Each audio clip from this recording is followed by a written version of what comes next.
students, today we are going to discuss about fundamental theorem of algebra. Okay, so it's a very important theorem. Okay, here pz is equal to, it's represent polynomial, pz is equal to a1z plus a2z square, like this, a and z to the power n, where n is greater than 1 and a n is not equal to 0, so that pz is a polynomial of degree 1 or greater. Okay, pz should be a polynomial of degree either 1 or it may be greater than 1. Okay, and then the equation pz is equal to 0 has at least one root. Okay, then pz is equal to 0 has at least one root. That means अगर ये equation का अगर हम लोग equal to 0 put करेगा, then इसमें कम से कम एक z का वैल्यू आना पड़ेगा जिसमें इसका वैल्यू 0 होगा. Okay, that is called root of this equation. तो उसमें कम से कम एक रूट तो आना ही पड़ेगा.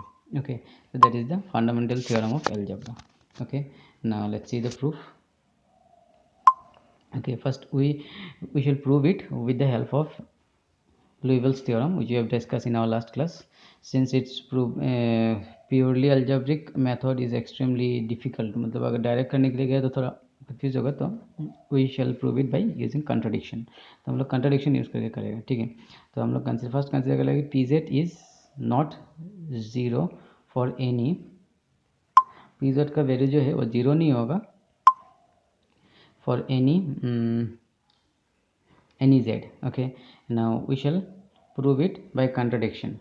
Okay, so first हम लोग pz is not 0 for any value of z, ये हम लोग कंसिडर कर लिया. ठीक है, कोई भी z के लिए pz का वैल्यू 0 नहीं होना चाहिए. ओके, सो ना देन fz, क्योंकि अभी pz तो 0 नहीं है, pz का वैल्यू 0 नहीं होगा बोल के बोला, तो हम लोग इसको 1/pz लिख सकते हैं. हम लोग एक फंक्शन कंसिडर कर लेंगे fz is equal to 1/pz. ठीक है, तो ये फंक्शन एग्जिस्ट करेगा बिकॉज pz का वैल्यू अगर 0 होता तो इन्फिनिटी हो जाता, तो इसलिए एस pz का वैल्यू 0 नहीं है, तो ऐसा एक फंक्शन हम लोग बना सकते हैं. ठीक है, तो अभी इसमें ये pz का वैल्यू पुट कर दिया यहाँ में. ठीक है, तो अभी नेक्स्ट, तो pz का वैल्यू यहाँ में पुट करने के बाद अभी उसमें से क्या किया, ये जो था यहाँ से z to the power n common ले लिया. z to the power n अगर हम लोग यहाँ से कॉमन लेंगे, then you see z to the power n अगर कॉमन ले ले तो a0 divided by Z N, सबके नीचे जेड एन आ जाएगा. इसमें जेड एन आया, इसमें भी जेड एन आया था, लेकिन ये ऊपर में एक z था तो इसलिए कैंसिल हो गया, ये जेड एन -1 हो गया. ठीक है, सिमिलरली लास्ट में जेड एन कैंसिल हो गया, a n बचेगा. ठीक है, सो फॉर एप्सिलॉन ग्रेटर, तो इसमें as n tends to infinity, जब n का वैल्यू जब इन्फिनिटी होगा तो ये क्या हो जाएगा, 0 बन जाएगा. n का वैल्यू क्योंकि 1/में है तो इसका जितना बड़ा नंबर, मतलब नीचे जितना बड़ा नंबर होगा ये इतना ही क्लोजेस्ट टू 0 जाएगा, बिकॉज 1 को डिवाइड कर रहे हैं, तो 1 को जितना बड़ा नंबर डिवाइड करेगा उतना ही वो 0 के पास चलता जाएगा. ठीक है, तो इसलिए n जितना ही बड़ा हो जाएगा इसका वैल्यू इज अप्रोचिंग टुवर्ड्स 0. ठीक है, and for every epsilon greater than 0 there exists delta greater than 0 such that modulus of fz less than epsilon. तो कोई भी epsilon greater than 0, delta greater than 0 के लिए such that modulus of fz greater than epsilon for fz is greater than delta since f is continuous and in bounded. तो इसमें f जो है ये क्या है, ये कंटिन्यूस भी है और बाउंडेड भी है, क्योंकि ये 1 था 1/z, तो ये बाउंडेड तो होगा ही और ये कंटिन्यूस भी, ये जो ग्राफ है ये कंटिन्यूस भी होगा बाय दिस. इसमें से डेल्टा गामा फॉर्म से हम लोग बोल सकते हैं कि ये कंटिन्यूस भी होगा. ठीक है, तो कंटिन्यूस एंड बाउंडेड होगा.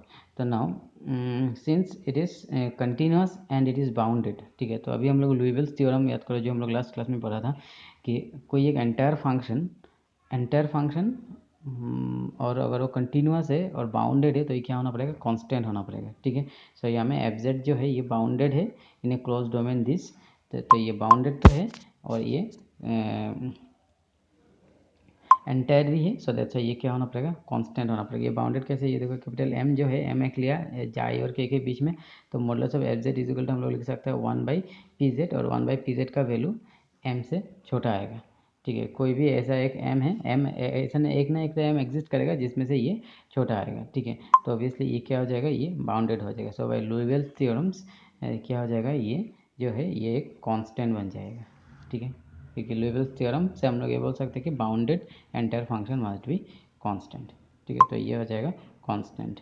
तो ये एंटायर क्यों होगा, क्योंकि इसका नीचे वाला टर्म जो है ये 0 नहीं होगा, किसी भी पॉइंट में ये 0 नहीं होगा, तो इसमें इन्फिनिटी आने का चांसेस ही नहीं है, तो ये एनालिटिक भी होगा और ये एंटायर भी होगा. ठीक है, तो एंटायर फंक्शन बाउंडेड होने से कांस्टेंट होता है by Liouville's theorem, and which is against our hypothesis, ठीक है। अगर ये कांस्टेंट है तो इसका वैल्यू तो जीरो भी हो सकता है, बिकॉज जीरो इज कांस्टेंट, ठीक है। So that's why P Z is not constant, तो इसलिए ये पी जेड जो है कांस्टेंट नहीं हो सकता है, बिकॉज सिंस सॉरी इसमें which is against our hypothesis since P Z can not be constant, क्योंकि अगर ये ट्रू है, अगर ये एफ जेड जो है ये अगर कांस्टेंट हो गया तो क्या हो जाएगा, पी जेड जीरो भी हो सकता है, बिकॉज कांस्टेंट होने से इसका वैल्यू जीरो भी हो सकता है, ठीक है। तो P Z is can not be zero और N is equal to 1 to 2, ये हम लोग पहले ही पकड़ा था, तो हम लोग का जो हाइपोथेसिस है वो क्या हो जाएगा, रॉन्ग हो जाएगा, ठीक है। सो hence pz must be zero for at least one value of z। So pz जो है, क्योंकि ये लुईविल्स थ्योरम तो रॉन्ग नहीं हो सकता है, तो ऑब्वियसली हम लोग का हाइपोथेसिस ही रॉन्ग हो जाएगा, क्योंकि यहाँ में बोल रहे हैं कि ये कांस्टेंट होगा बोल के, बट यहाँ में अकॉर्डिंग टू अगर इसको हम लोग कांस्टेंट नहीं लिया तो ये कांस्टेंट नहीं लिया तो एफ जेड जो है वो भी कांस्टेंट नहीं होगा, तो इसलिए कम से कम कोई ना कोई एक वैल्यू के तो इसका value F Z is P Z is not constant हो जाएगा, ठीक है।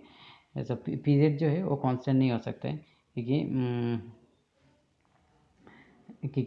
ये कांस्टेंट होने से सॉरी देयरफॉर हम लोग बोल सकते हैं P Z is not constant, so this P Z must be zero at some point of Z, क्योंकि पी जेड अगर कांस्टेंट नहीं है तो पी जेड मस्ट बी कोई ना कोई पॉइंट में तो ज़ीरो आना पड़ेगा, तब जाके उसका हम लोग को तब हम लोग बोल सकते हैं कि पी जेड जो है ये एक पॉलिनोमियल है जिसका रूट एग्जिस्ट करेगा, ठीक है। तो कुछ ना तो देयरफॉर दस हम लोग बोल सकते हैं P Z must be zero for at least one value of Z, क्योंकि हम लोग पहले पी जेड को नॉट इक्वल टू जीरो लेकर किया था, बट तब हम लोग का हाइपोथेसिस का उल्टा आ रहा है कि ये पी जेड जो है ये कांस्टेंट नहीं आ रहा है, ठीक है। P not is equal to zero जो है ये कांस्टेंट भी तो हो सकता है, ठीक है। सो इसलिए पी जो है ये नॉट कांस्टेंट होना पड़ेगा, sorry P is not a constant, और पी अगर नॉट ए कांस्टेंट है तो ये पोलिनोमियल होगा, और पोलिनोमियल जो है ये अगर जीरो किया तो कोई ना कोई पॉइंट में तो एटलीस्ट ये एक इक्वेशन होगा, कांस्टेंट नहीं है तो ऑब्वियसली एक इक्वेशन होगा, तो ये इक्वेशन किसी ना किसी पॉइंट में तो जीरो होगा, so that will be the roots of that equation. तो इसलिए इसमें बोला है कि P Z must be zero at some point at least one point of Z, so P Z is equal to zero must have at least one root, क्योंकि अगर ये zero हो गया तो ऑब्वियसली इसमें एक ना एक तो रूट मिलेगा ही, okay. So this is all about today's theorem, that means P Z is equal to zero then it must have at least one root. तो ये हम लोग का फंडामेंटल थ्योरम ऑफ अलजेब्रा कि अगर पोलिनोमियल पी जेड है तो उसमें एक से ज़्यादा डिग्री है, एक या एक से ज़्यादा डिग्री है तो उसमें एक ना एक तो एटलीस्ट वन रूट रहेगा, okay. So remaining will discuss in our next class. So thank you students.